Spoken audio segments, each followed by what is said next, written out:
Tarbiyah Sunnah Channel. Lillah, nyunnah, merenah. Yuk belanja di Tarbiyah Sunnah Mart. Dengan belanja di Tarbiyah Sunnah Mart, Anda turut berpartisipasi dalam dakwah yang diselenggarakan YTS. Bismillahirrahmanirrahim. Assalamualaikum warahmatullahi wabarakatuh. Alhamdulillahilladzi hadana li hadza wa ma kunna linahtadiya laula an hadana Allah. Wa asyhadu an la ilaha illallah wahdahu la syarika lah.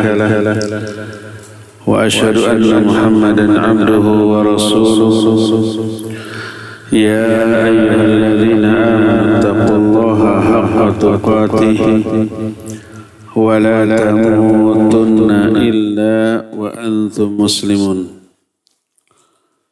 وبعد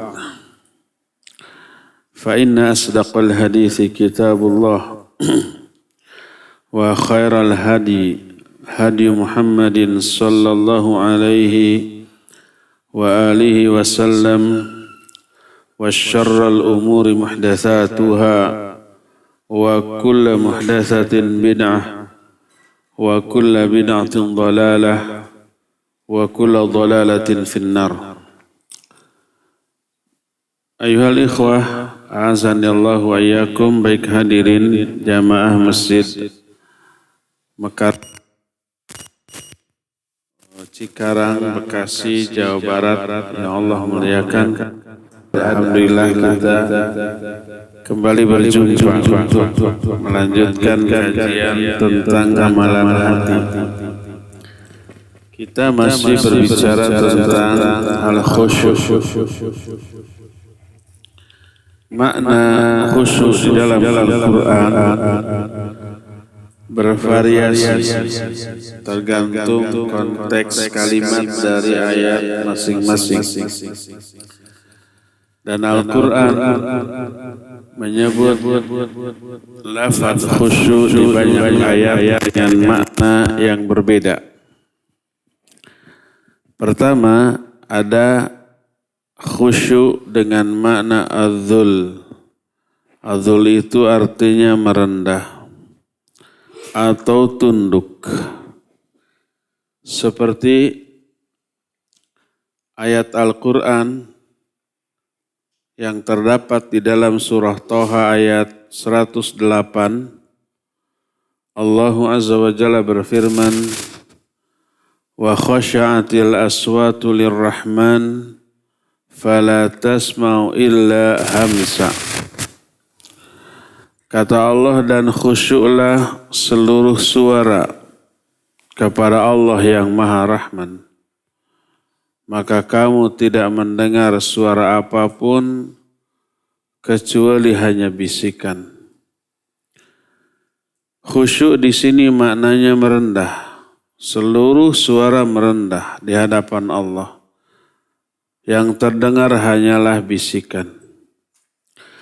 Juga dalam surah Al-Hasyr ayat 21 Allah berfirman, "Lau anzalna hadzal Qur'ana 'ala jabalin la ra'aitahu khashi'a."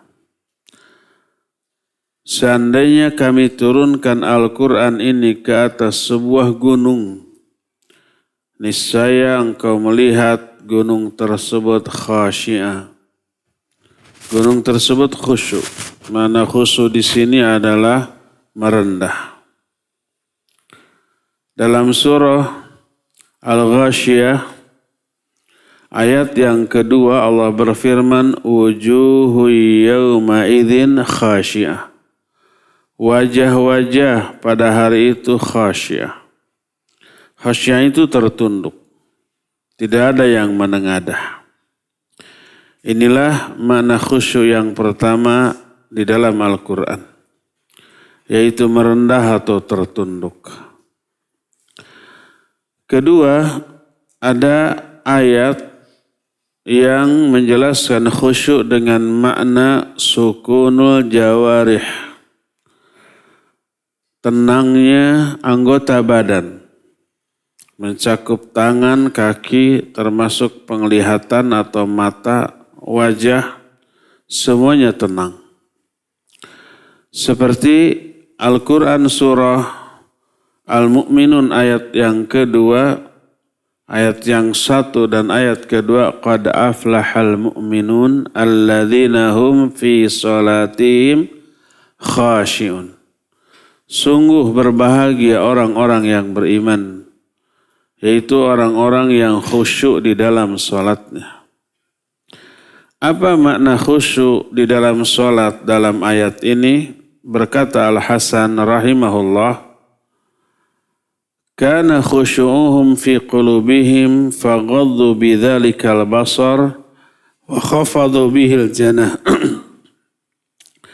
Maknanya kekhusyuan mereka itu terdapat dalam hati-hati mereka, lalu karena itulah pandangan mereka pun tertunduk dan sikap mereka pun kemudian menjadi tenang. Di dalam sholatnya itu tidak banyak bergerak. Tangannya tetap mantap di tempatnya. Kalau ketika berdiri sedekap, kalau ketika ruku ada di mana? Di lutut. Ketika sujud ada di tempat sujud. Ketika duduk ada di atas paha dan lutut.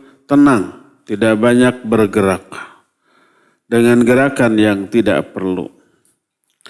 Berkata Mujahid, as-sukun, khusyuk di sini adalah tenang.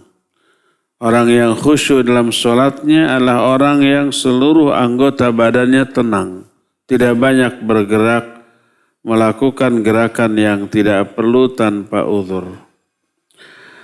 Berkata Ibnu Umar radhiyallahu anhuma, idza qamu fis shalah aqbalu ala salatihim wa khafadu absarahum ila mawdi'i sujudihim wa alimu anna Allaha yuqbilu alaihim fala yaltafituna yaminan wala shimala.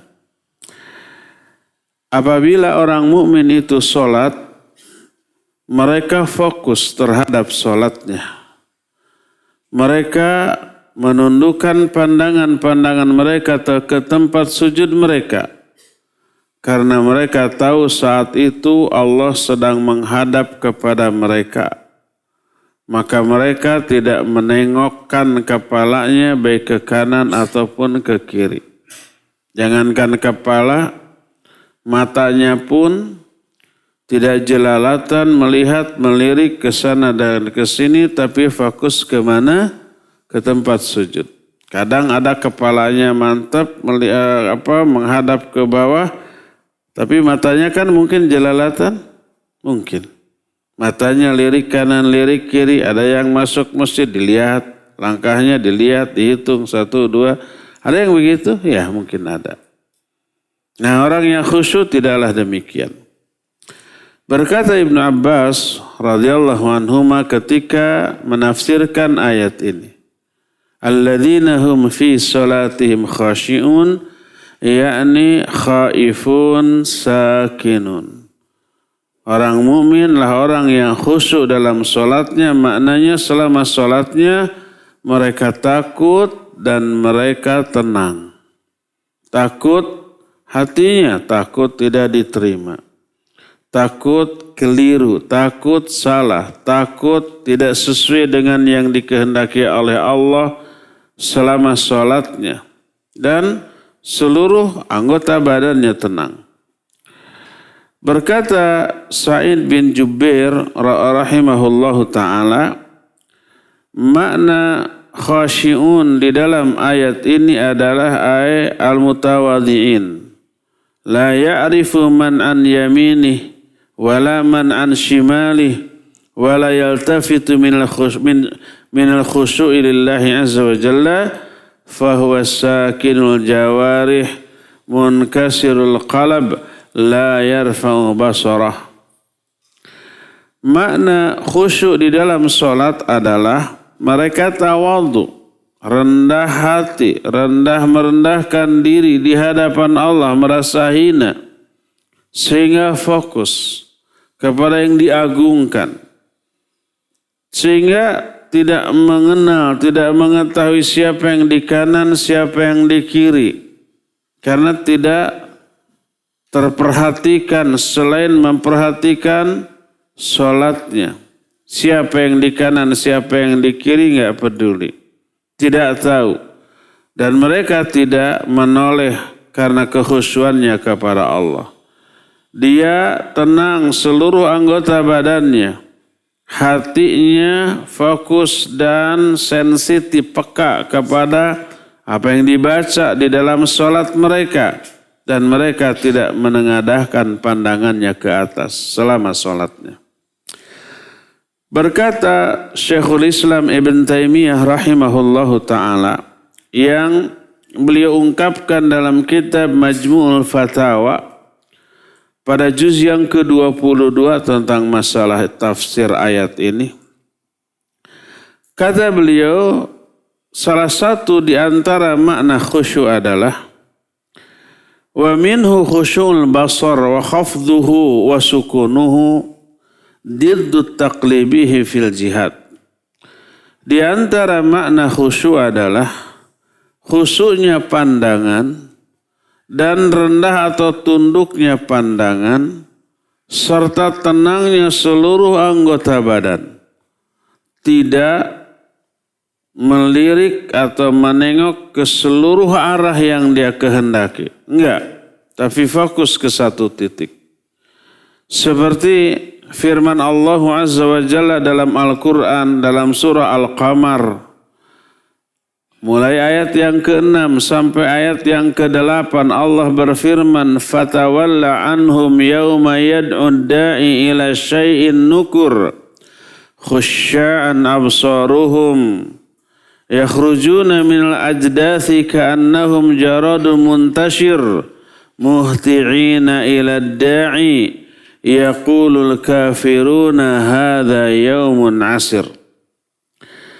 Maka berpalinglah dari mereka pada hari ketika ada yang menyeru kepada sesuatu yang mengerikan. Ada malaikat yang menyeru kepada sesuatu yang mengerikan. Sesuatu yang disebut nukur. Nukur itu hal-hal yang diingkari oleh semua orang karena menakutkannya, mengerikannya.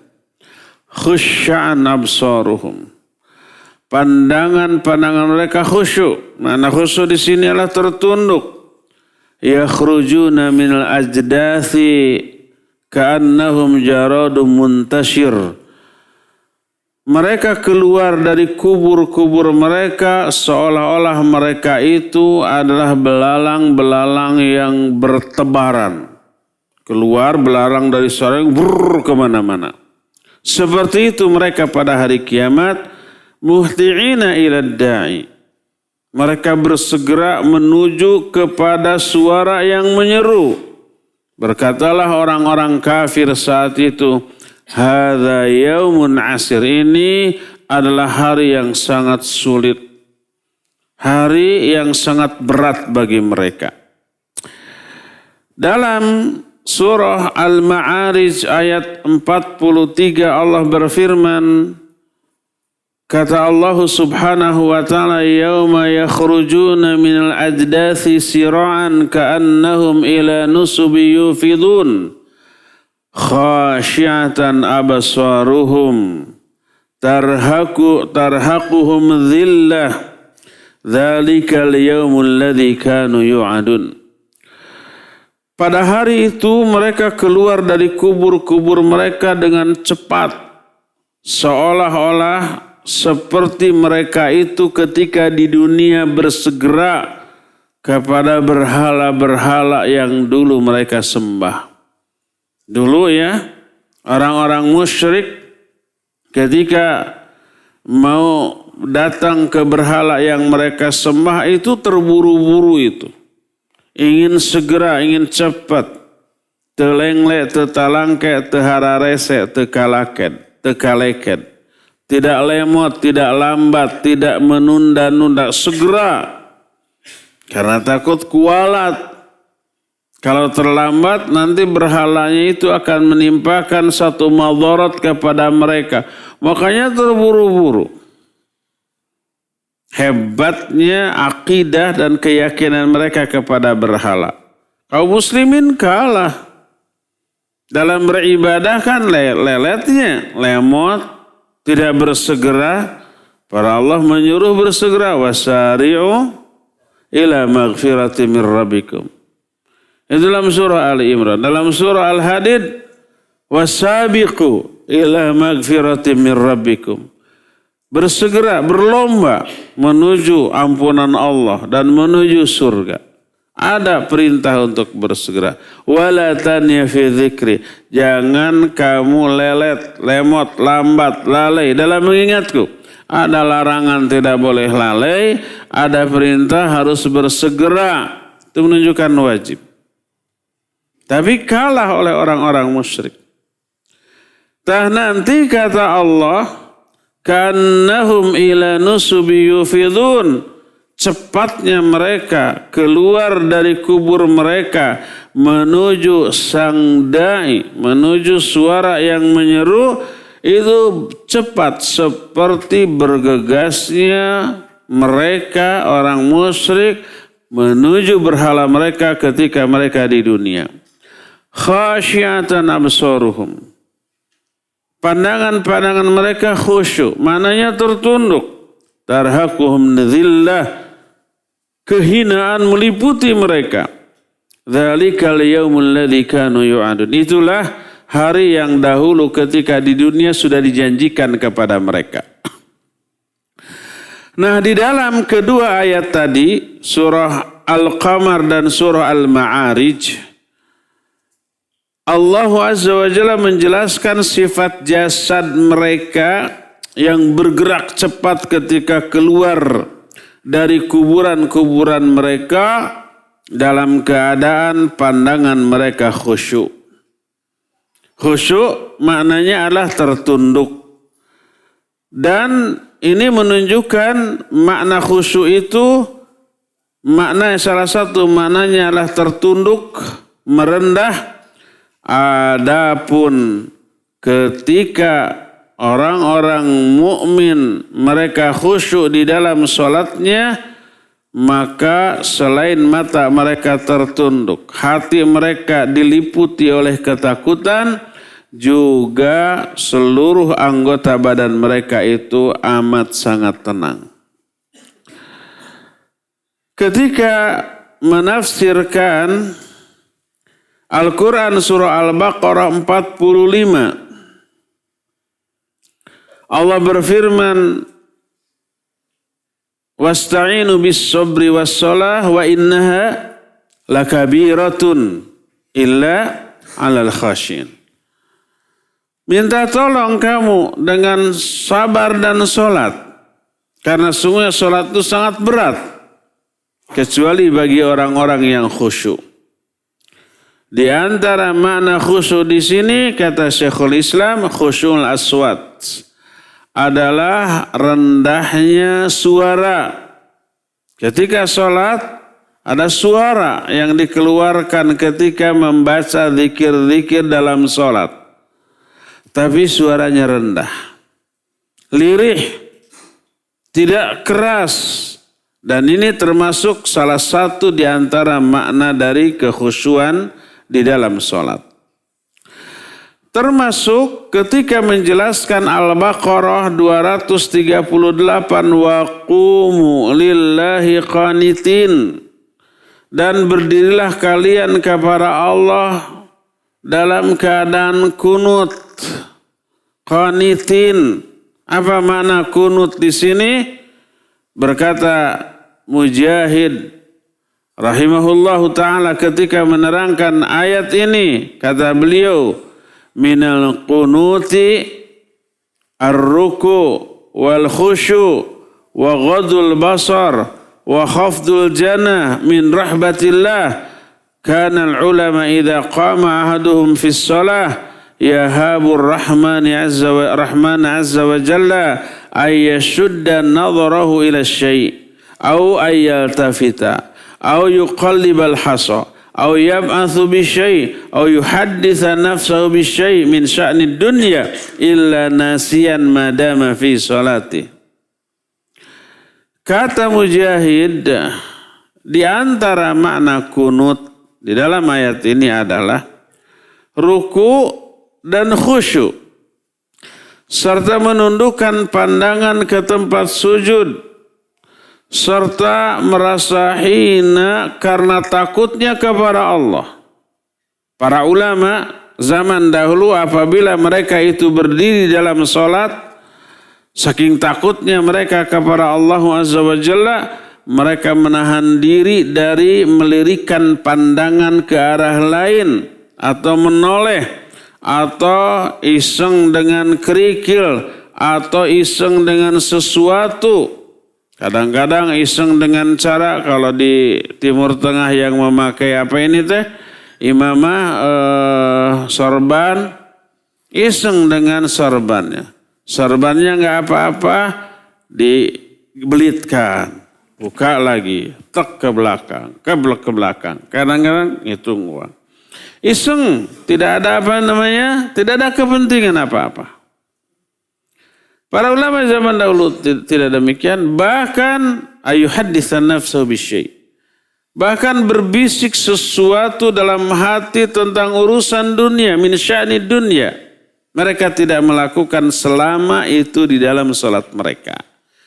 Hatinya tenang, fikirannya fokus, seluruh anggota badannya juga tenang, tidak bergerak tanpa ada uzur yang mendesak. Dan hati mereka diliputi dengan ketakutan selama sholatnya. Takut Allah tidak ridho terhadap sholatnya. Takut ditolak sholatnya. Takut doa-doanya dalam sholatnya tidak didengar. Takut terjerumus ke dalam hal yang terlarang selama sholatnya dan seterusnya. Oleh karena itulah maka makna khusyuk mencakup makna tenangnya anggota badan di dalam sholat. Selain merendah dan tunduk tadi. Inilah mana yang kedua. Mana yang ketiga, al-khauf. Salah satu di antara makna khusyuk adalah khauf. Takut. Sebagaimana perkataan Qatadah rahimahullahu ta'ala. Kata beliau, al-khusyu fil qalbi wa huwa al-khawf wa ghadul basar fis shalah. Khusyu di dalam hati maknanya adalah rasa takut yang menyelimuti hati dan tunduknya pandangan di dalam salat. Allah Azza wa Jalla berfirman di dalam Al-Qur'anul Karim dalam surah Al-Anbiya ayat yang ke-90. Kata Allah, wa yad'unana raghaban wa rahaba wa kanu lana khashiin. Mereka menyeru kepada kami, beribadah kepada kami dengan penuh rasa harap dan penuh rasa takut, dan mereka khusyuk kepada kami. Ini orang mukmin. Karakter orang mukmin selalu menyeru kepada Allah dengan H2C2, harap-harap, cemas-cemas. Dan mereka khusyuk kepada kami.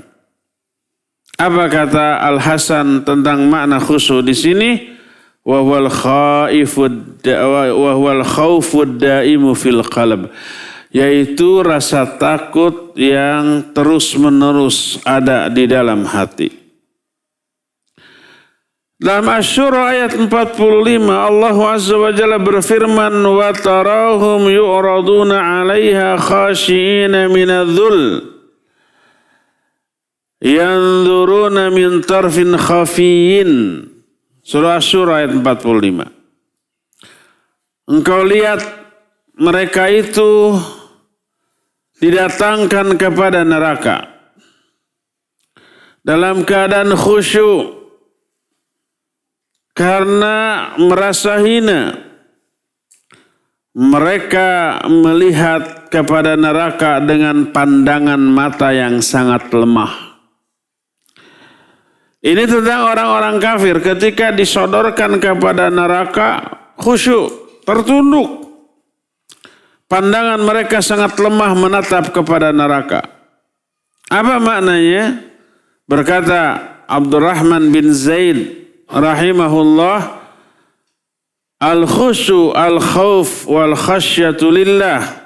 Yang dimaksud khusyuk di dalam ayat ini, sebab orang-orang kafir nanti di akhirat begitu melihat neraka dia khusyuk. Makna khusyuk di sini adalah takut, baik dengan makna khauf ataupun dengan makna khasyah. Lalu dia membaca penggalan dari ayat ini, khasyiina minadzul. Mereka khusyuk karena merasa hina.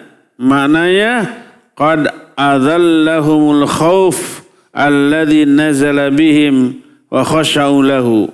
Maknanya rasa takut telah membuat mereka ini merasa hina yang teralami dan terasakan oleh mereka, dan mereka khusyuk kepadanya. Mereka khusyuk kepada azab yang akan mereka alami sebentar lagi. Lalu mereka melihat ke arah neraka dengan pandangan mata sayu yang lemah, dengan perasaan merasa hina dan rendah. Kemudian mereka memulai merasakan efek dari situasi saat itu terhadap pandangan matanya melemah karena takutnya mereka kepada api neraka, seperti pandangan mata seorang terpidana melihat kepada pedang yang dipegang oleh si algojo, si eksekutor. Ada orang yang mau dihukum mati, dipenggal umpamanya, dia diikat, kemudian dia melihat kepada pedang yang sudah siap untuk dipancungkan kepada dia, dipegang oleh algozonya. Bagaimana pandangan mata orang itu? Awalnya terbelalak karena takutnya, lalu lama-lama melemah, kemudian itu pula lah yang terasakan oleh para ahli neraka nanti. Inilah makna yang ketiga dari khusyuk, yaitu khauf. Keempat, wal makna rabi, at-tawadhu. Makna keempat dari khusyuk adalah tawadhu. Ini penafsiran dikemukakan oleh para ulama dalam banyak ayat. Di antaranya tadi Al-Baqarah 45 Allah berfirman, wasta'inu bis-sabri was-salah wa innaha lakabiratun illa 'alal khasyin. Juga Ali Imran 199, wa inna min ahlil kitab lama yu'minu billah wa ma unzila ilaikum wa ma unzila ilaihim khashi'ina lillah. Sesungguhnya di kalangan ahlul kitab ada yang beriman kepada Allah dan beriman pula kepada apa yang diturunkan kepada kalian dan apa yang diturunkan kepada mereka.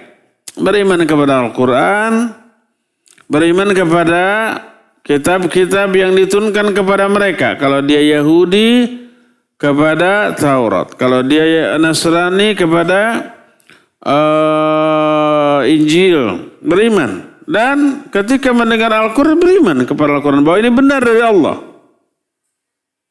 Dan endingnya tentu saja masuk Islam. Terus kata Allah subhanahu wa ta'ala, khasyiina lillah. Mereka khusyuk kepada Allah.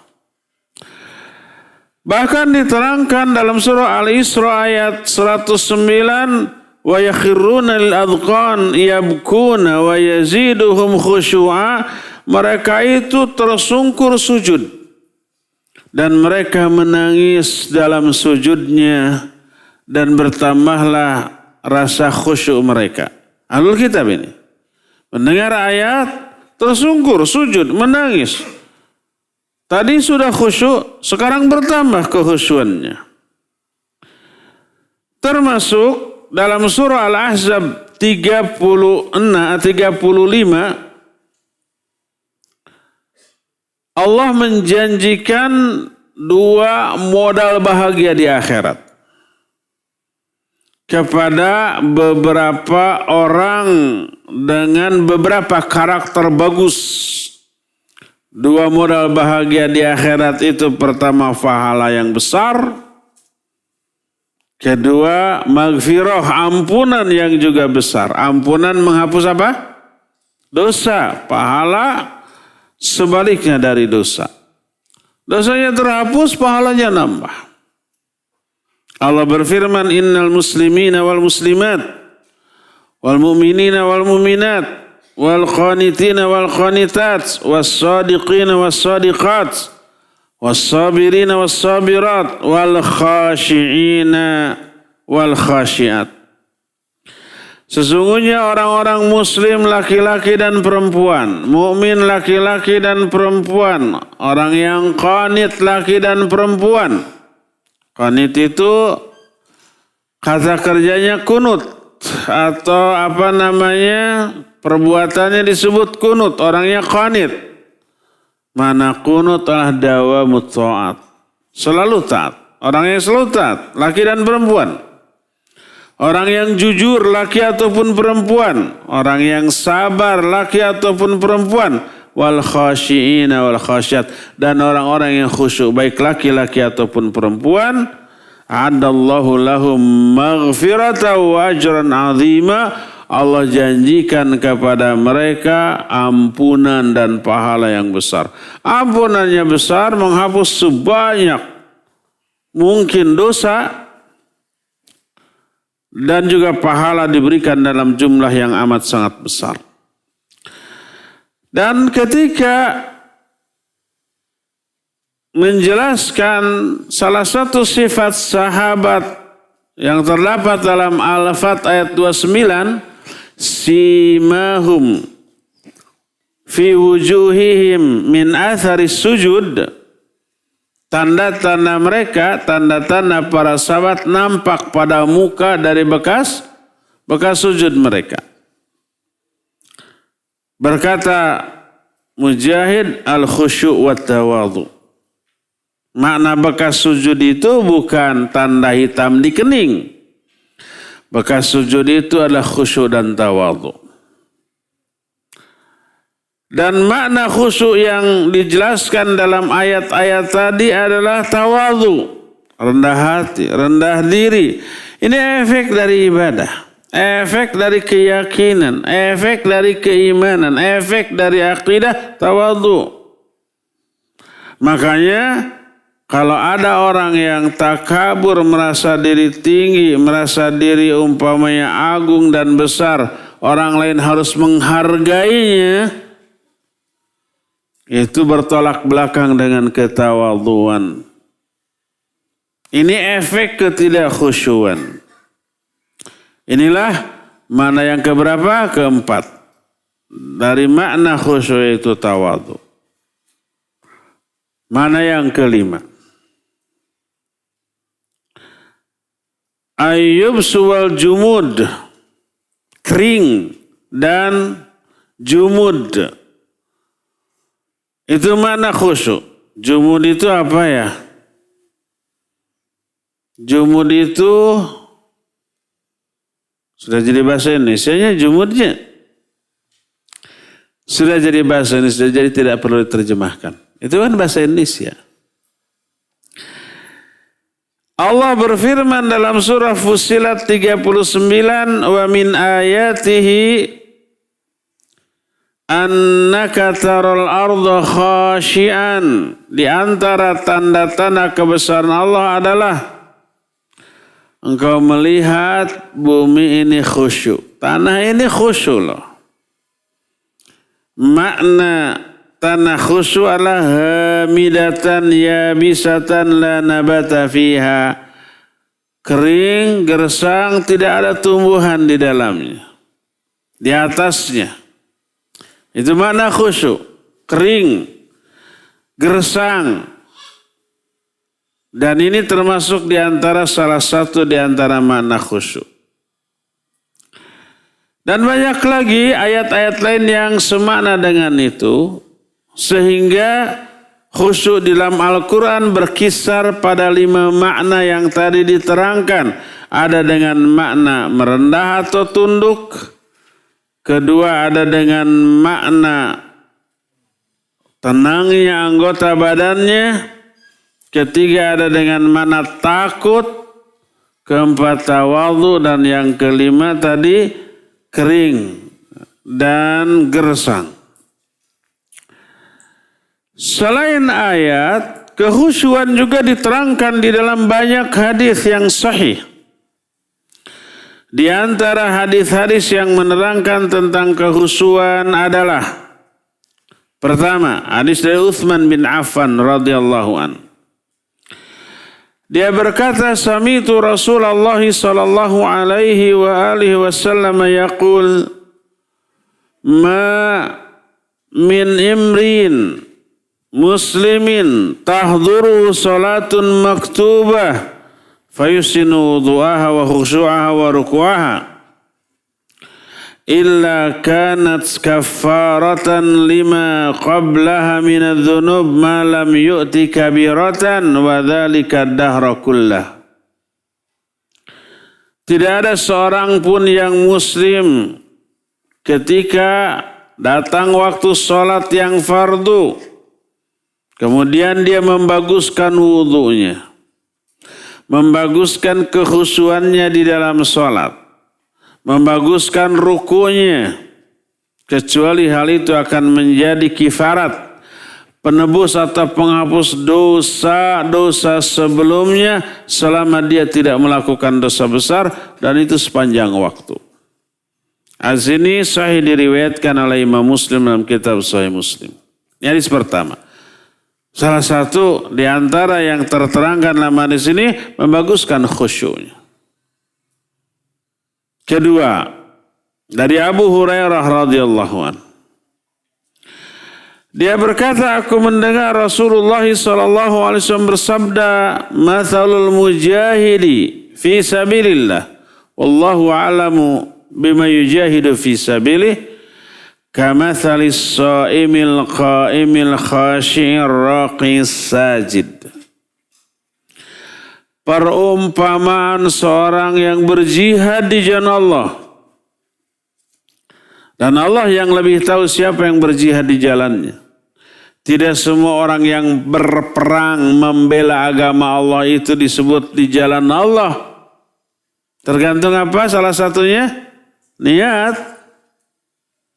Sebab fi sabilillah mencakup 2. Pertama, niat betul-betul lillahi ta'ala. Bukan ingin kedudukan, bukan ingin dipuji, bukan ingin disebut jagoan, pahlawan, pemberani, dan seterusnya, bukan. Siapa tahu kalau perang selesai, karena saya jasanya luar biasa besar dalam perang ini, nanti diangkat jadi jenderal, bintang 7. Dunia kan bukan li'ilai kalimatillah, bukan fisabilillah. Kedua cara, selama berjihadnya nggak boleh tuh melanggar ayat, melanggar aturan. Karena ada tuh sebelum jihad itu Nabi SAW memberikan beberapa wejangan kepada para mujahidin, larangan jangan membunuh orang-orang tertentu. Membunuh wanita, membunuh anak-anak, membunuh orang tua, membunuh yang sakit, tidak boleh merusak ladang-ladang mereka, tidak boleh juga untuk menghancurkan gereja-gereja mereka. Kan ada kan? Seperti itu. Kecuali kalau orang-orang baik anak-anak, wanita, orang tua yang lemah itu memegang senjata. Wanita memegang umpamanya brand. Oh, wanita jangan ditembak. Atau dia nembak ke kita. Anak-anak juga demikian. Tapi kalau yang tak bersenjata, jangan. Ada aturan dalam jihad. Ketika itu dilanggar, ya dosa. Bukan fisabilillah lagi. Fisabilillah maknanya di jalan Allah ketika berjihadnya, mengikuti aturan Allah Azza wa Jalla. Allah lah yang lebih tahu niat setiap mujahidin, apa karena Allah atau tidak. Kita mah hanya mengetahui aspek luar dari para mujahidin. Hatinya tidak tahu, hanya Allah yang tahu. Kata Nabi SAW, perumpamaan seorang mujahid di jalan Allah, dan Allah yang lebih tahu siapa yang berjihad di jalannya, itu taubahnya seperti orang yang saum sunnah maksudnya. Yang qaim, yang sholat malam, pasti sholat sunnah. Yang khusyuk, ruku dan sujud. Maknanya pahala yang Allah berikan kepada mujahid kan pasti selama jihadnya tidak sholat. Karena berperang ya, pada waktunya sih sholat. Tapi di luar waktu sholat ya dia perang. Selama perangnya dia memperoleh pahala. Pahala siapa? Pahala orang yang melakukan ibadah saum dan sholat malam secara khusyuk, ruku dan sujud. Dan itu besar sekali. Ya. Inilah yang kedua. Hadis ini dikeluarkan oleh Imam An-Nasai dalam kitab sunannya. Syal-Albani rahimahullahu ta'ala menyatakan hadis ini sahih sebagaimana yang beliau terangkan dalam kitab Sahih At-Targhib. Hadis ketiga diterima dari Ali bin Abi Thalib radhiyallahu an. Rasul sallallahu alaihi wasallam pernah berdoa, dan ini doa beliau baca ketika akan tidur. Doa ini berbunyi, Allahumma laka raka'tu wa bika aslamtu wa khasha'a laka sam'i wa basari wa mukhi wa azmi wa asabi. Ya Allah, sesungguhnya hanya kepada Engkau aku ruku. Hanya kepada Engkau aku berserah diri. Dan khusyuklah kepada Engkau pendengaranku, penglihatanku, mukh itu apa yang terdapat di dalam tulang, di dalamnya yang suka dikecrok, sumsum, sumsumku, tulangku, dan urat-uratku. Jadi bagian dalam tubuh kita pun khusyuk kepada Allah. Kata Nabi SAW, khasha'a laka sam'i wa basari wa mukhi wa admi wa asabi. Khusyuklah kepada Engkau pendengaranku, pandanganku, sumsumku, tulangku, dan urat-uratku. Ketiga hadis tadi atau hadis ini menunjukkan bahwa khusyuk itu mencakup seluruh anggota tubuh, termasuk bagian dalam yang tidak terlihat seperti urat, bahkan sumsum. Dan ini termasuk di antara amalan hati, tapi nampak jelas terlihat dalam anggota badan dan berpengaruh terhadap kondisi anggota badan. Jadi kekhusyuan hati seseorang terlihat dari segi sikap, pandangan matanya, pendengarannya, tangan dan kakinya, beserta seluruh sikapnya khusyuk.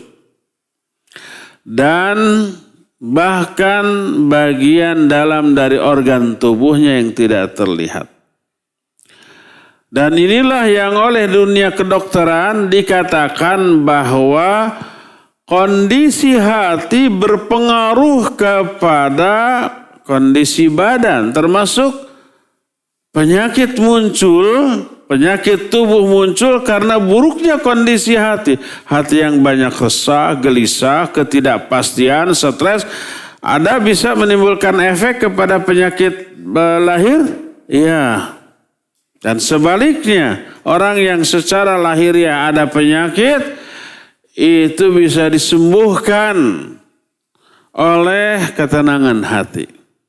Karena kekhusyuan hati berefek pada khusyunya anggota badan bagian dalam. Bahkan bagian tubuh yang vital seperti sumsum, seperti urat, seperti tulang. Maka salah satu di antara terapi pengobatan penyakit lahir, luruskan aspek psikis si pasien atau orang tersebut. Tenangkan hati, tenangkan jiwa, maka akan berefek pada tenangnya anggota badan bagian dalam kita. Termasuk tadi sumsum. Oleh Nabi SAW dikatakan sumsum pun khusyuk, tulang pun khusyuk, dan urat pun khusyuk. Ya. Berdasarkan hal itulah maka ada keterkaitan erat antara kondisi hati dengan kondisi anggota badan, baik anggota badan luar seperti mata, seperti tangan, seperti kaki, seperti wajah, ekspresi wajah, ataupun bagian anggota badan yang dalam seperti baik hati kita atau jantung kita atau ginjal kita, lever kita, bahkan tadi disebut sumsum kita pun menerima efek dari kondisi hati kita. Kalau khusyuk hatinya, khusyuklah selalu seluruh anggota badannya. Berkata Imam Ibnul Jauzi rahimahullahu ta'ala, wa inni la'arifu khalqan yahduruna al-majlis mundu sinin wa yabkuna wa yakhsha'una wa la yataghayyaru ahaduhum amma qad i'tadah min al-mu'amalah fil riba wal ghashi fil bay' wal jahli bi arkanis shalah wal ghibati lil muslimin wal uquqi lil walidain wa haula qad labbasa alaihim iblis fa arahum anna hudural majlis wal buka yadfa'u anhum ma yulabisu minadz dzunub. Kata Imam Ibnul Jauzi ketika mewanti-wanti hati-hati dari berbedanya nih kondisi hati dengan amalan anggota badan.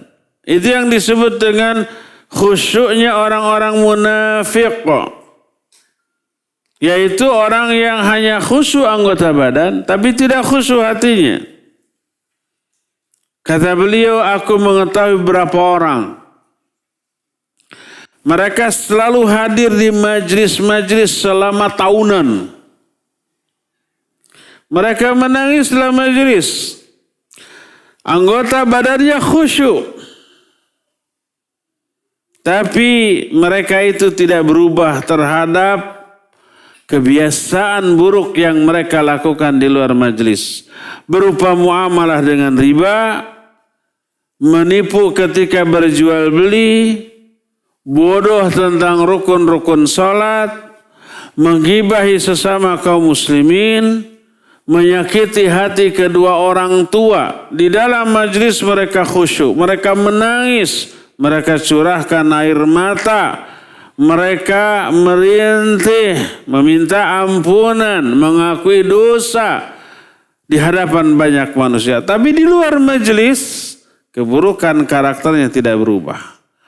Yang selama ini bermuamalah dengan riba tidak meninggalkan ribanya. Yang suka nipu di warung atau di pasar tetap dengan nipu dan curangnya mereka ketika bermuamalah di warung dan di pasar. Tetap ghibah, tetap menyakiti hati ke orang tua. Mereka lah orang-orang yang tertipu oleh iblis laknatullahi alaih. Aku melihat mereka bahwa kehadiran mereka di dalam majlis beserta curahan air mata yang tertumpah ketika itu sama sekali tidak menghapus dosa-dosa mereka. Disebabkan karena semuanya itu sekadar perbuatan lahiriah yang tidak keluar dari hati mereka. Itulah yang disebut dengan khusyu'un nifaq. Kekhusyuan orang-orang munafik. Khusyuknya hanya acting. Khusyuknya hanya pretending. Khusyuknya itu hanya pura-pura, hanya sandiwara. Khusyuknya hanya caper. Hanya mencari apa? Perhatian orang. Tapi tidak keluar dari hatinya. Keempat, hadis dari Jabir bin Abdullah radhiyallahu anhuma. Dia berkata bahwa Rasulullah alaihi salatu wasallam bersabda. Jangankan kita ya sebagai manusia, idealnya nih. Ini makhluk super perkasa aja, rasa khusyuknya kepada Allah, takutnya kepada Allah luar biasa. Kata Nabi alaihi salatu wasallam, marartu bi Jibril lailatan usriya bi bil mala'il a'la. Wa huwa kal hilsil bali min khasyatillahi azza wa jalla. Aku bertemu dengan Jibril ketika malam aku diisrakan di Mala'il A'la. Al-Mala artinya al-jamaah. Al-Mala itu kelompok. Al-Mala'ul A'la artinya kelompok tertinggi, yaitu para malaikat. Di atas, di langit. Ketika aku diisrakan, malam ketika Isra aku berjumpa dengan Jibril di Al-Mala'ul A'la. Dia, ini masih dalam bentuk aslinya yang Nabi SAW lihat. Wa qad ra'ahu nazlatan ukhra inda sidratil muntaha. Indaha jannatul ma'a.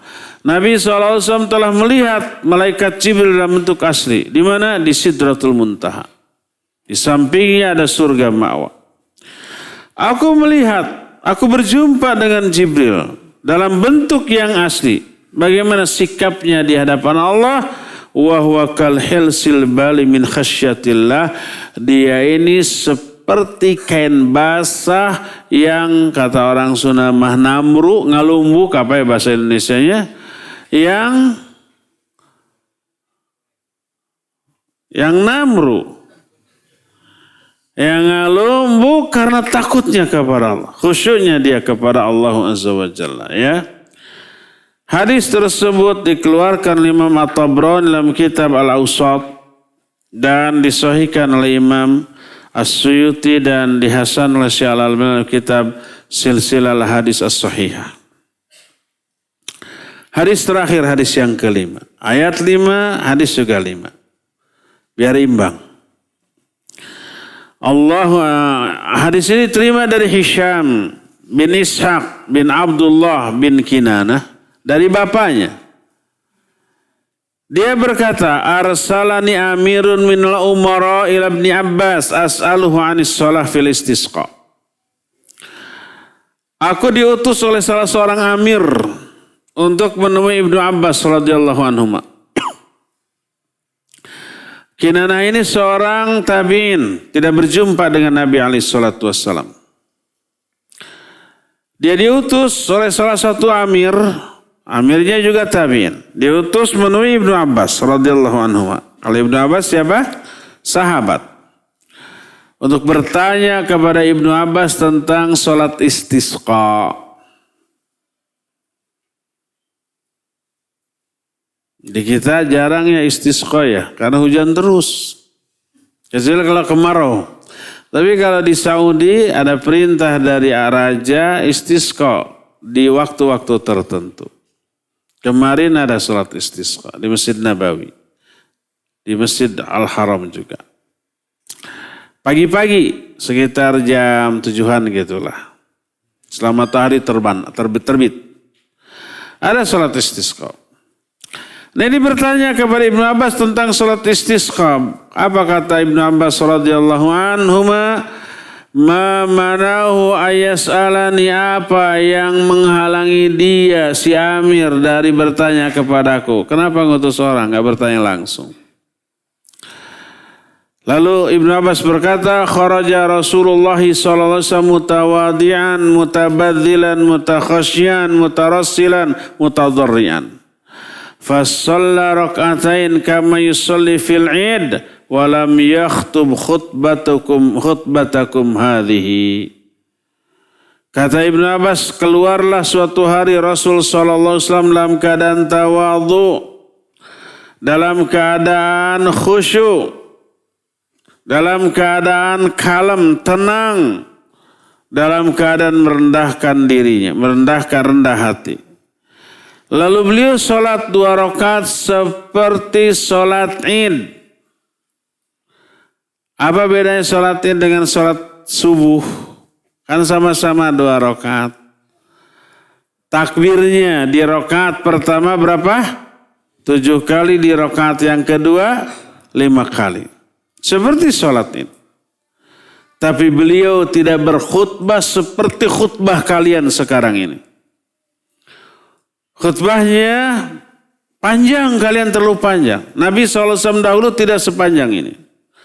Jadi ada khutbah seperti sholat Id. Idul Fitri ataupun Idul Adha sama. Sholatnya begitu, 2 rakaat dengan takbir 7 kali di rakaat pertama dan 5 kali di rakaat yang kedua. Kemudian setelah itu ada khutbah. Itulah sholat istisqa. Tapi yang membedakan sholat istisqa ada berdoa dengan menghadap ke arah kiblat. Dengan mengangkat kedua tangan tinggi-tinggi. Jadi si imamnya tidak lagi menghadap makmum, tapi membelakangi makmum menghadap kemana? Ke arah kiblat kemudian berdoa. Salah satu isi doanya ya meminta air hujan. Allahumma aghithna, Allahumma aghithna, Allahumma aghithna, dan yang sejenisnya ya.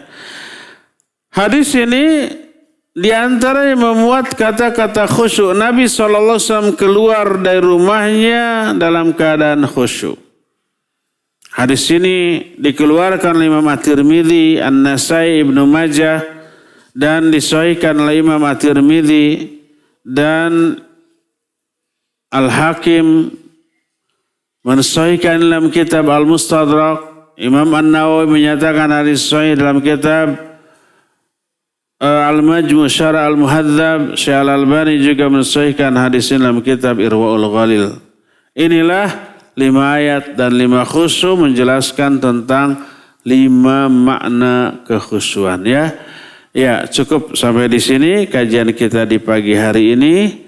Nanti insya Allah di pertemuan yang selanjutnya kita akan membahas tentang tingkatan-tingkatan kekhusyuan ya. Nanti kita akan ada di level mana, tingkatan mana akan kita ketahui di sebulan yang akan datang. Kita masih punya sisa waktu untuk bertanya jawab. Wa sallallahu ala nabiyina Muhammadin wa ala alihi wa ashabihi wasallam. Pertanyaan pertama. Berbahagialah orang-orang yang bisa melakukan ibadah secara khusyuk. Untuk ke arah sana kadang sangat sulit. Selalu bukan kadang ya, selalu sulit. Kita lakukan terutama dalam sholat ada syaitan yang khusus merusak kekhusyuan kita walau sudah menyempurnakan wudhu. Dan sholat rawatibnya, apalagi imam membacakan surah yang panjang terkadang pikiran bias kemana-mana. Apa kiat untuk bisa mencapai tingkat kekhusyuan agar amalan ibadah kita diterima oleh Allah SWT? Ini nanti akan dibahas di sesi terakhir poin tentang khusyuk. Bagaimana cara meraih kekhusyuan? Ada nanti 2 bulan lagi, 3 bulan lagi lah. Harus datang. Minimal 1 jam menjawab ini. Jadi 1 materi ini.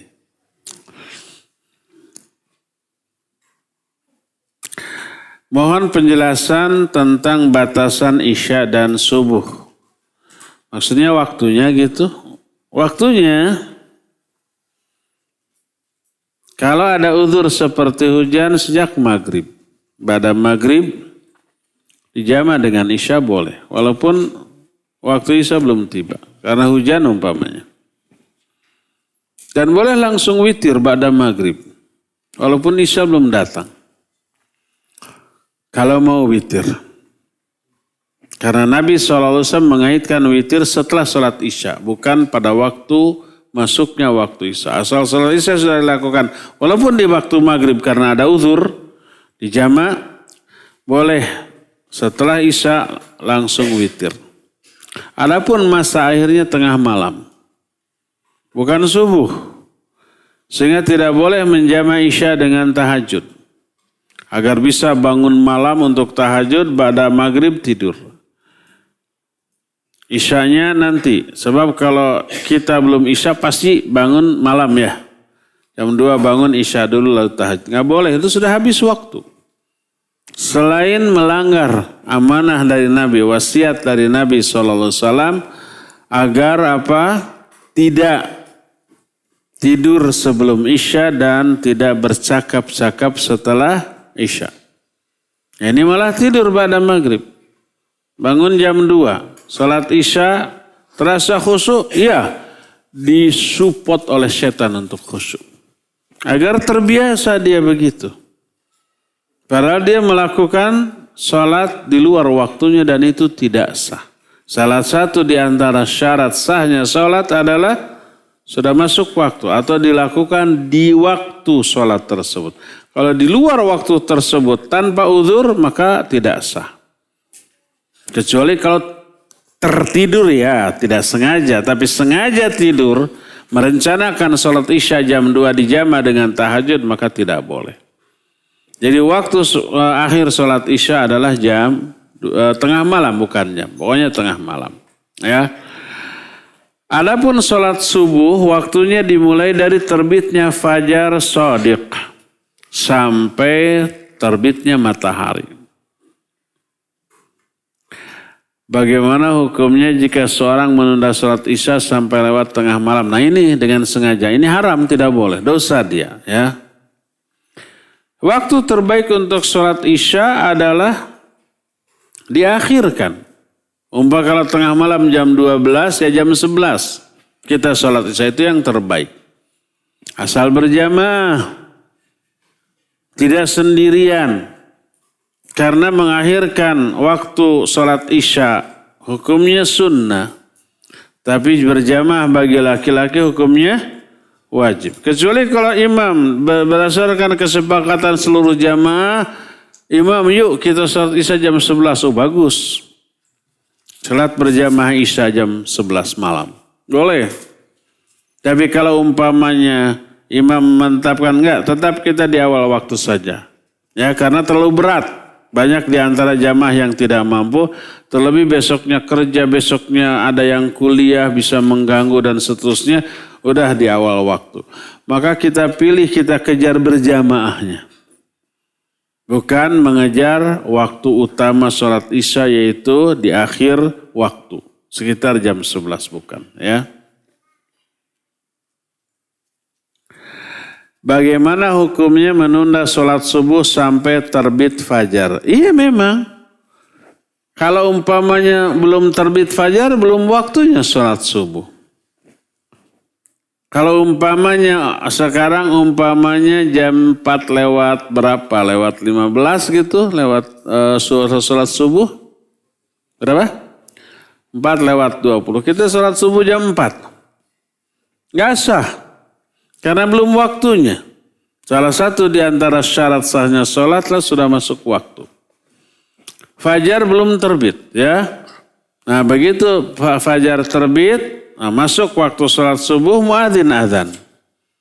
Memberitahu ke orang bahwa waktu sholat subuh sudah tiba.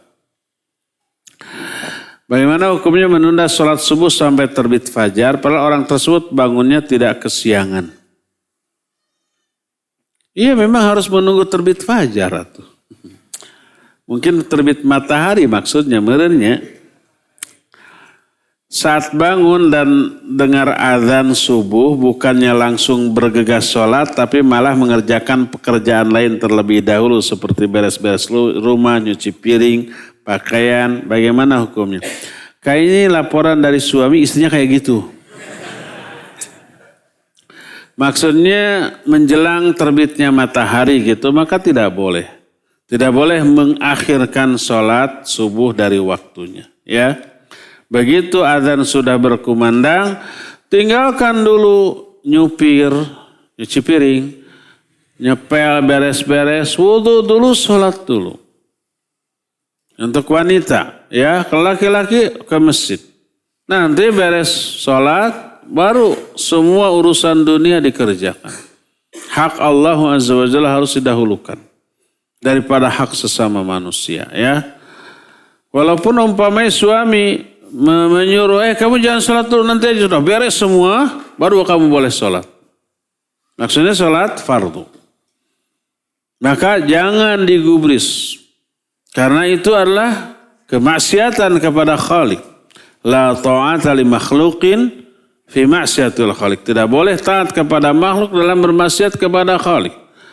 Jangan diturut, jangan ditaati, wudu, sholat subuh lah. Setelah sholat subuh baru beres-beres. Ya. Apalagi kalau suami sudah menyuruh kamu ditunda dulu pekerjaan beres-beres, sholat dulu. Lalu dia tidak menurut. Lah sholat mah gampang. Kalau gampang kenapa tidak diawalkannya? Sholat mah nomor 2. Nomor 1-nya apa? Syahadat. Aya we tah.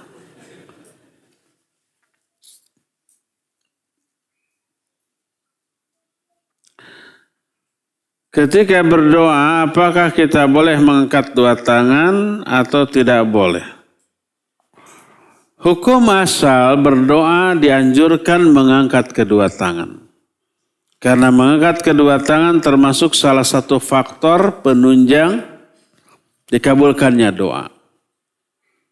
Kecuali di momen-momen tertentu yang Nabi SAW tidak mengangkat tangan, jangan angkat tangan. Karena iqtida, karena mengikuti sunnah Nabi SAW ketika berdoa di momen itu.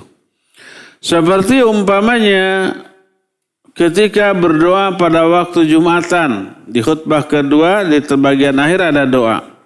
Maka tidak angkat tangan, karena Nabi tidak melakukannya.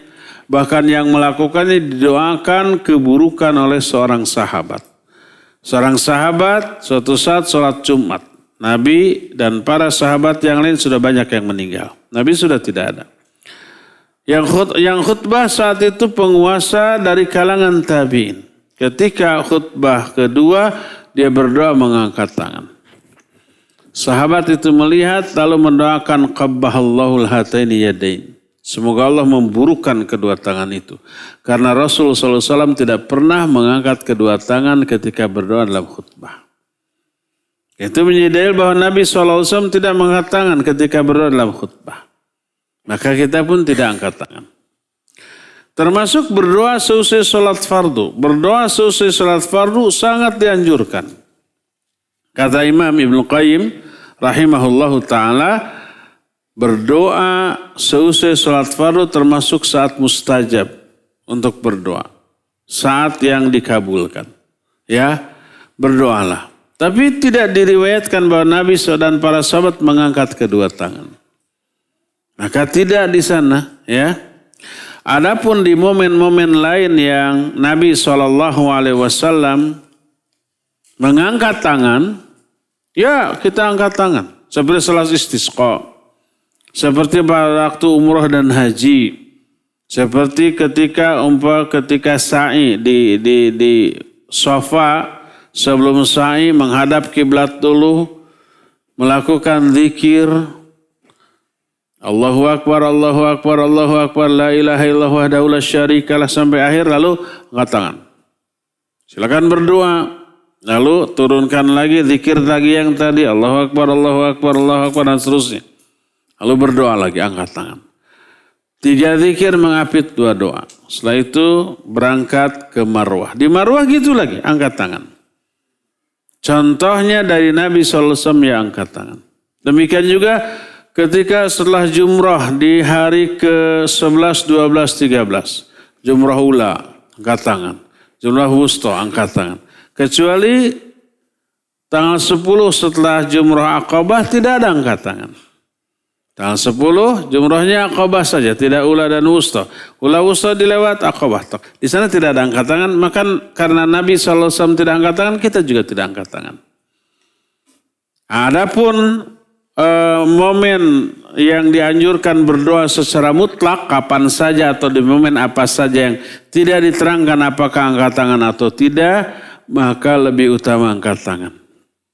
Seperti perkataan Nabi SAW, la yuraddu du'a bainal adzan wal iqamah. Tidak akan ditolak doa antara adzan dan qomat. Silakan angkat tangan. Jadi ada momennya ketika kita harus angkat tangan, ada momen ketika kita tidak angkat tangan. Ustaz, ayah saya bertanya kepada saya, bagaimana jika di masjid imamnya bacaannya banyak salah dan tidak menjaga tumaninah. Gerakannya super cepat. Mana yang harus dilakukan? Apakah tetap sholat di masjid atau memilih sholat di rumah? Masjid lain yang ada di sekitar rumah juga sama. Bagaimana saya menjawabnya? Mohon petunjuk. Jawab. Ayah saya berumur 70. Jawab. Pak, hadir di majelis kajian tanya langsung ke Ustadz. Biar nggak bias. Gitu ya. Tumaninah di dalam sholat adalah rukun. Kalau itu tidak dilakukan, tidak sah sholat. Kalau ada imam yang terlalu cepat sampai menghilangkan rukun ini, tidak sah sholatnya, tidak sah keimamannya. Kita jangan bermakmum kepada dia. Pada prinsipnya, kalau sholat seseorang sah, sah juga keimaman dia. Dan kita boleh bermakmum kepada dia. Tapi kalau umpamanya sholat untuk dia sendiri tidak sah karena melewatkan salah satu rukun, salah satunya tumaninah, maka tidak sah sholat untuk dirinya, tidak sah juga keimamannya. Jangan berjamaah kepada dia. Contoh umpamanya ada orang yang 23 rakaat selesai dalam 7 menit. Nggak ada tumaninah. Kayaknya nggak ada baca-bacaan ruku sujud. Allahu Akbar, Allahu Akbar, nggak ada ya. Kapan baca? Oh, dalam hati. Nggak boleh, bacaan itu harus ada gerakan lisan. Karena bacaan zikir adalah termasuk amalan lisan. Hanya hati harus menghayati. Amalan pokok bagi lisan, tapi hati harus mengikuti, menghayati. Kalau hanya di hati dibisikkan, lisannya tidak bergerak, maka itu bukan amalan lisan dan itu bukan zikir. Maka tidak sah. Nah, jangan bermakmum ke seperti itu. Sholat itu bukan dilihat, biar cepat selesai gitu ya, terus seru lagi kayak olahraga. Biar sehat. Bukan itunya yang dikejar. Sah tidaknya, sesuai atau tidaknya dengan contoh dari Rasul sallallahu alaihi wasallam. Shallu kama raaitumuni usolli. Ya. Jadi kalau setiap masjid begitu imamnya tidak sah karena melewatkan tumaninah yang menjadi rukun, ya sudah, jangan berjamaah dengan mereka.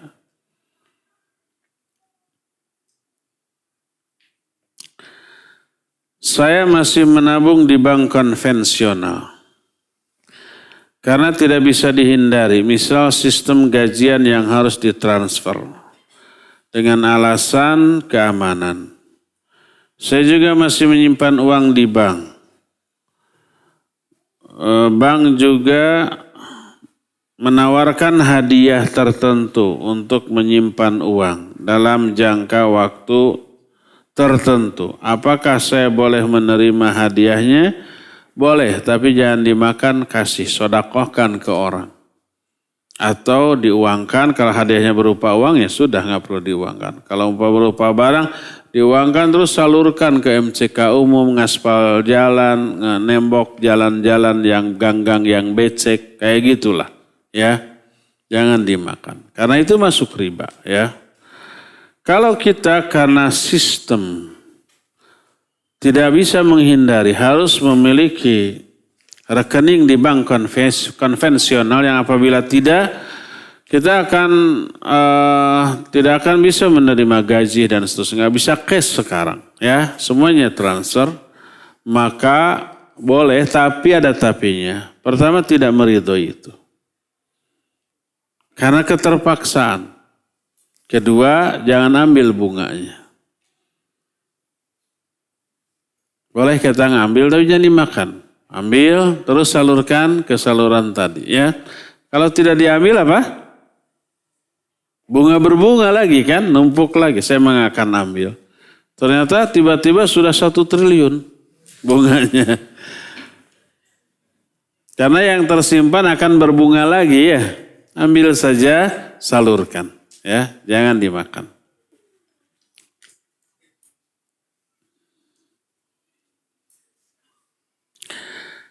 Saya ingin bertanya, seringkali kalau saya sholat di masjid, kalau saya sholat masih sulit untuk khusyuk. Bagaimana caranya supaya bisa meningkatkan kekhusyukan? Sama dengan yang tadi ya, 3 bulan lagi atau 4 bulan lagi. Ustaz, ketika sholat saya kurang bisa khusyuk. Sama. Dikarenakan sering melirik anak bayi saya yang di kasur. Khawatir terjatuh. Bagaimana tipsnya supaya saya bisa khusyuk dalam sholat? Sama.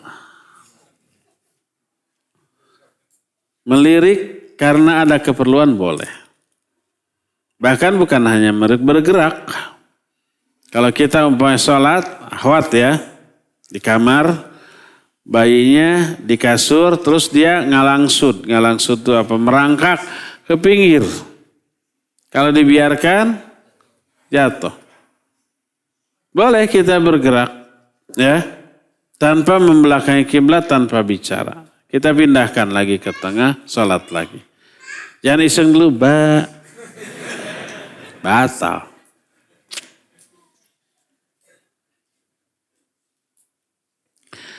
Ustadz, mohon masukannya, bila kita sudah sering bermajlis, sudah berilmu, tapi masih sering baper. Bahkan ada rasa tidak terima dan sulit memaafkan bila ada hal yang tidak sesuai dengan keinginan hati kita. Tidak maafkan siapa? Tidak sesuai dengan keinginan hati kita. Ada orang yang bersalah gitu ya kepada kita, lalu kita sulit memaafkan. Apakah ini keliru? Ya keliru. Memberi maaf, keuntungannya banyak. Termasuk sedekah. Coba aja di shoot di YouTube ada. Apa judulnya? Agungnya menjadi pemaaf ya. Agungnya menjadi pemaaf. Di sana dijelaskan berbagai macam keutamaan memaafkan kesalahan orang yang memang layak dimaafkan. Pertama, memaafkan itu ciri khas orang yang bertakwa. Allah menyatakan wal afina anin nas wallahu yuhibbul muhsin wal kadzibina al ghaidha wal afina anin nas wallahu yuhibbul muhsin. Orang takwa adalah orang yang mampu menahan amarah dan memaafkan kesalahan manusia. Jadi maafkan adalah salah satu aplikasi dari ketakwaan. Yang kedua, memaafkan itu mengundang turunnya ampunan dari Allah Azza wa Jalla. Dulu ada orang, Abu Bakar As-Siddiq itu jasanya ke orang banyak tuh, membantu. Ada saudaranya, sejak mulai di Mekah dibantu ekonominya. Sampai hijrah kemudian juga dibantu. Sudah terbantulah. Pas giliran Aisyah radhiyallahu anha ada terfitnah dalam kasus hadithul ifki, bukan membela kehormatan keluarga Aisyah, tapi malah ikut menyebarkan gosip itu. Air susu dibalas dengan air tuba. Tuba itu racunnya. Tuba itu getah, tapi beracun. Yang bentuknya putih seperti susu. Makanya tidak disebut air susu dibalas dengan air racun, enggak. Disususkan disebut air tuba karena bentuknya seperti susu putih. Getah itu, tapi beracun. Air susu dibalas dengan air tuba. Lalu turun ayat yang menjelaskan Aisyah bersih dari semua tuduhan. Abu Bakar jelas setelah mengetahui Aisyah tidak salah, mulai mangkalkan ke orang-orang yang ikut menebarkan fitnah, termasuk ke muhajirin yang ikut menebarkan fitnah, ke saudaranya yang ikut menebarkan fitnah. Saya berjanji demi Allah saya tidak akan membantu dia lagi. Sumpah untuk tidak melakukan kebaikan. Membantu orang lain apalagi ada kaitan saudara, kebaikan apa bukan? Ya kebaikan. Bersumpah untuk tidak melakukan kebaikan tidak boleh. Sampai tegur. Allah menegur Abu Bakar As-Siddiq dan tegurannya itu dijelaskan dalam Al-Quran. Surah An-Nur ayat 25. Kata Allah Azza wa Jalla, janganlah orang-orang yang memiliki keleluasaan rizki bersumpah bahwa mereka tidak akan memberi. Fa'fu wasfahu. Maafkan dia dan toleran. Terus disebutkan afala tuhibbu ayaghfirallahu lakum, afala tuhibbuna ayaghfirallahu lakum. Tidakkah kalian suka kalau Allah mengampuni dosa kalian karena kalian memaafkan orang lain? Begitu ayat ini turun, langsung Abu Bakar merespon, bala nuhibbu antaghfirallana. Ya, kami suka kalau engkau mengampuni dosa-dosa kami. Akhirnya dimaafkan dan diberikan lagi bantuan. Dari sinilah kita mengetahui bahwa memberi maaf kepada orang lain menyebabkan kita pun akan diampuni oleh Allah Azza wa Jalla dosa-dosa kita. Nanti suatu saat, entah kapan, saya ingin menambahkan satu kisah. Memberi maaf itu sedekah yang tidak kalah dengan sedekah dalam bentuk harta atau uang. Suatu saat ada seorang sahabat yang dia itu miskin. Ketika ada panggilan jihad, dia nggak bisa dengan harta, kan jihad dengan harta dan jiwa ya. Dia bisa dengan jiwa, tapi nggak bisa dengan harta.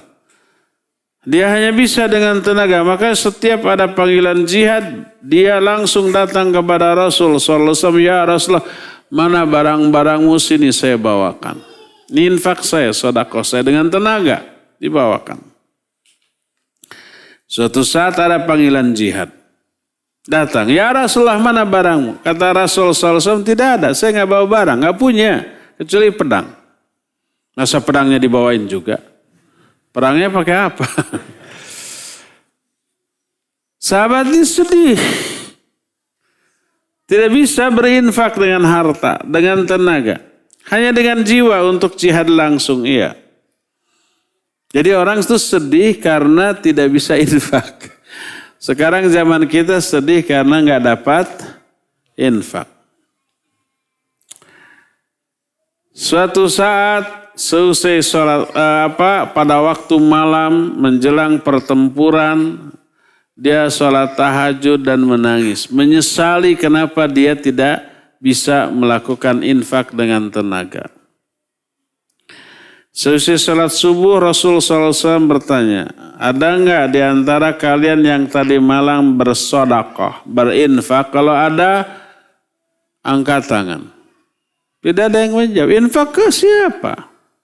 Karena sedekah ke siapa? Karena itu di tengah padang pasir yang sepi, nggak ada orang. Sampai 3 kali.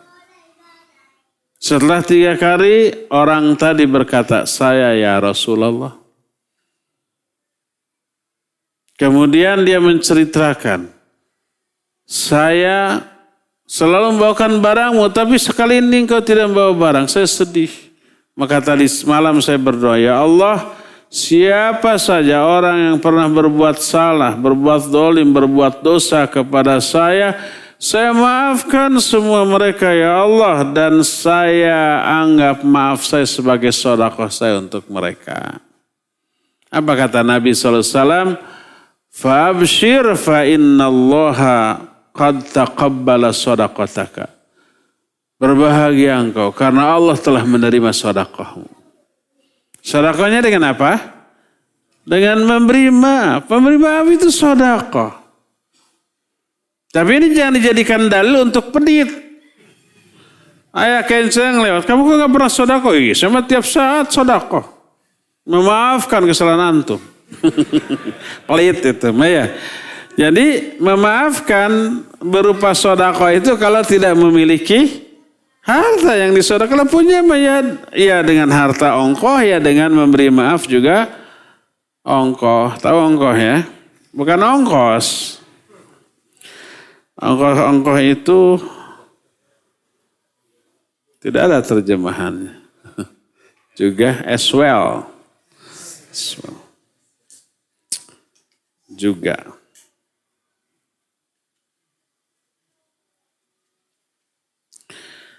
Bolehkah menyetel TV yang berisi murotal Al-Quran untuk menemani aktivitas? Ya bagus.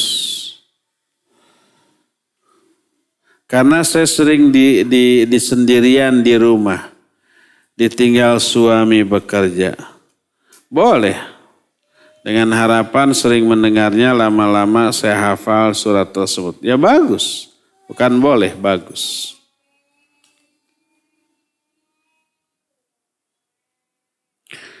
Kadang saya dapati di sebagian imam masjid jika memimpin sholat berjamaah yang sir, zuhur dan asar, ketika berucap takbirnya juga sangat lirih, tidak keras. Kadang tidak terdengar oleh jamaah di saf belakang. Pertanyaan, apakah ini bagian dari kekhusyuan dari sholat yang sir? Enggak, kalau takbirnya keras saja. Apalagi jamaahnya banyak. Apalagi sampai ada akhwat di belakang, kalau lirih nggak kedengaran. Membuat si akhwat bingung, ya. Sujud, terus ini mana Allahu Akbarnya pas cengkat sudah berdiri.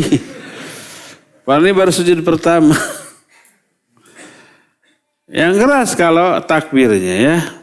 Apalagi jamaahnya banyak, kecuali kalau pakai speaker begini tidak perlu keras ya. Kedengaran ke semua bagian.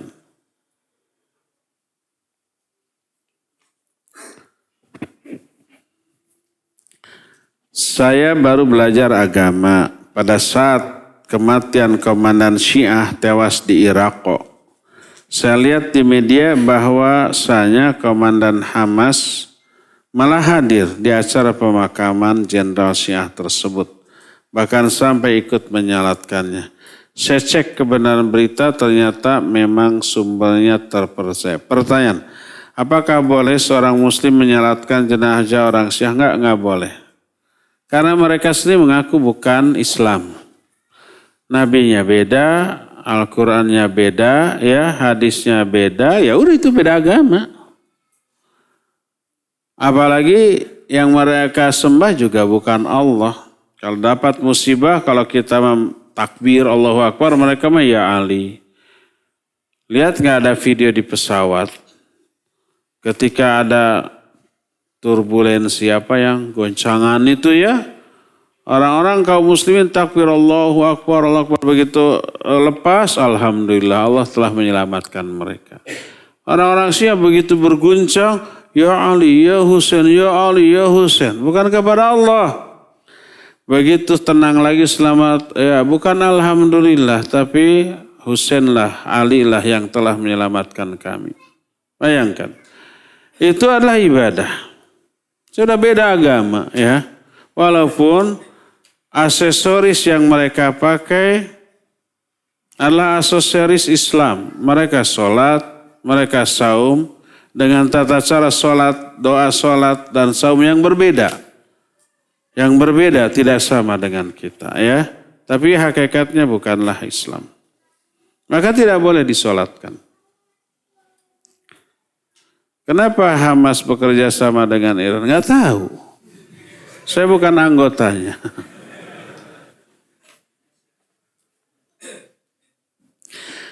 Pemirsa Ahsan TV di Lombok Utara. Bagaimana cara untuk bisa khusyuk dalam sholat? 3 bulan lagi ya. Sebab setiap sholat selalu terbayang datang jengkel sedih sama orang yang menipu atau menyakiti keluarga kami. Bahkan doa saya selesai sholat hanya minta bantuan kepada Allah agar hati bisa ikhlas dan supaya bisa melupakan semuanya. Jawabannya 3 bulan lagi.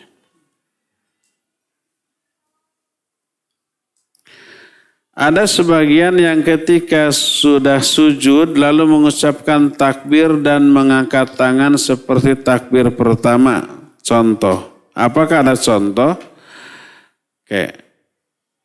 Ketika sudah sujud, lalu mengucapkan takbir dan mengangkat tangan seperti takbir pertama. Ya setelah sujud memang takbir, mau berdiri gitu. Kalau seusai sujud itu sujud pertama menuju sujud kedua. Sujud pertama mau duduk. Apakah angkat tangan? Yang rajih tidak. Sekali-sekali angkat tangan mau boleh. Sekali-sekali, tidak selalu. Ya, tapi yang lebih sering Nabi SAW tidak angkat tangan. Kalau sujud kedua menuju ke berdiri tidak angkat tangan. Demikian juga menuju ke tahiyat awal. Dari sujud kedua. Sekali-sekali dibolehkan. Karena adanya riwayat tentang hal itu. Sebagian ulama menyebutnya syadz. Sebagian ulama menyatakan karena itu hasan boleh. Sekali-sekali saja. Tidak selalu untuk diamalkan. Ya. Mungkin itu maksudnya ya. Takbir seperti takbir pertama.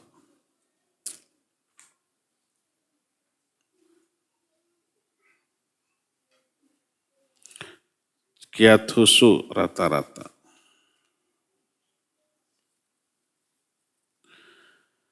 Bagaimana membina agar istri lebih takut kepada Sang Khaliq? Terkadang istri lebih takut pada suami. Saat suami di luar rumah, istri bermaksiat. Saat suami di rumah, istri taat-taat saja, terutama sholat on time. Ketika suami di luar rumah, istri bermaksiat. Taunya istri bermaksiat gimana? Kan nggak ada si suami. Ini curhatan suami atau laporan tepatnya. Taunya istri maksiat gimana? Pasang CCTV gitu di rumah? Atau tadi disebutkan saat suami di luar rumah, istri bermaksiat. Taunya bermaksiat dari mana? Apa laporan, Pak tadi saya waktu Bapak nggak ada, saya maksiat dah. Apa begitu? Terutama sholatnya on time. Jadi ketika nggak ada suami, sholatnya ditunda-tunda gitu. Taunya dari mana gitu. Oh ada laporan dari pembantunya. Selidiki dulu, cross check dulu benar nggak? Siapa tuh pembantunya menghasut. Mau merebut. Tapi kalau umpama anak atau anaknya, Pak tadi mama tuh sholat zuhur itu jam 3 loh. Pas beres salam, pas adzan asar. Tabayun dulu, setelah tabayun nasihati ya. Bagaimana caranya? Banyak diajak ke majelis pengajian seperti ini. Bina saja imannya.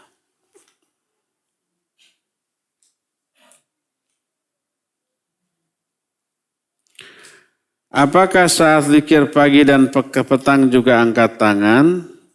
Tidak, karena itu zikir. Walaupun di dalamnya ada doa, pada hakikatnya zikir.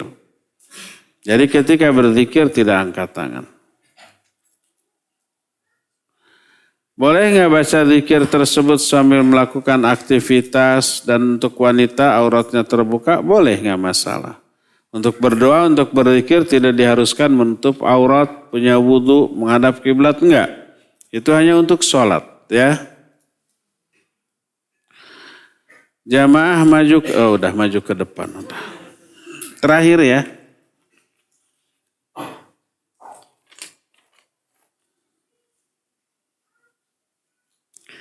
Bagaimana sholat di masjid? Bonus. Yang di depan kiri dan kanan ada kuburan dan tidak ada masjid lain. Kalau kuburan itu berada di halaman masjid, maka tidak boleh sholat di masjid itu. Kalau nggak ada masjid lain ya udah di rumah. Kalau itu ada di halaman masjid.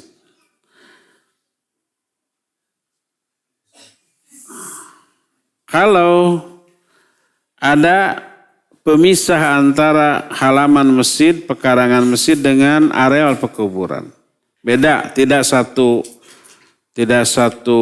areal, beda areal dan dipisah oleh tembok, oleh jalan setapak, oleh pagar, baik pagar hidup ataupun pagar mati, maka boleh.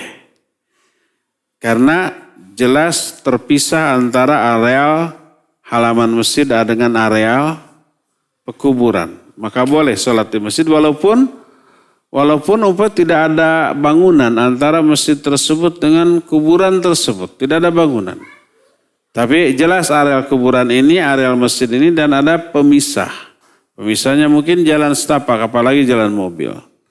Atau ada tembok, atau ada pagar hidup atau pagar mati. Maka dibolehkan.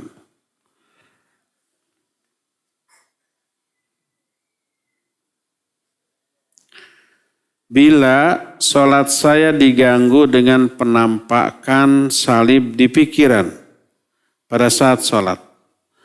Padahal saya sudah berta'awudz, apakah saya tetap Islam, Ustaz? Tergantung.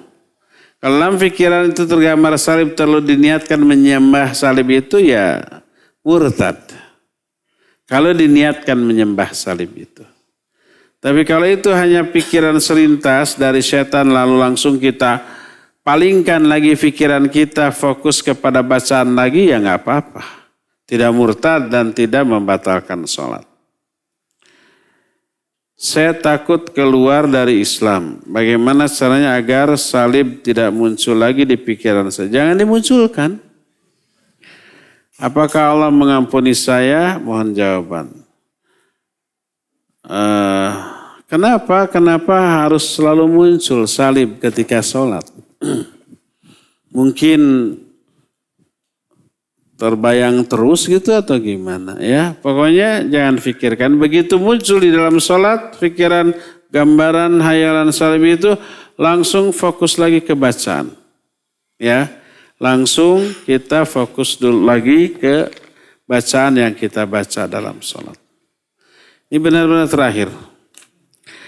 Pemirsa Ahsan TV dari Pekalongan, bagaimana hukum pria yang memakai jam tangan yang ada kandungan emas sedikit?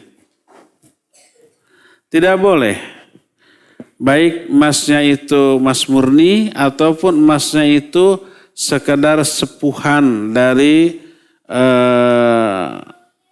cincin yang apa namanya, yang terbuat dari logam lain, dari kuningan atau dari apa, biasanya cincin teh dari perunggu, tapi disepuh dengan emas. Tidak boleh.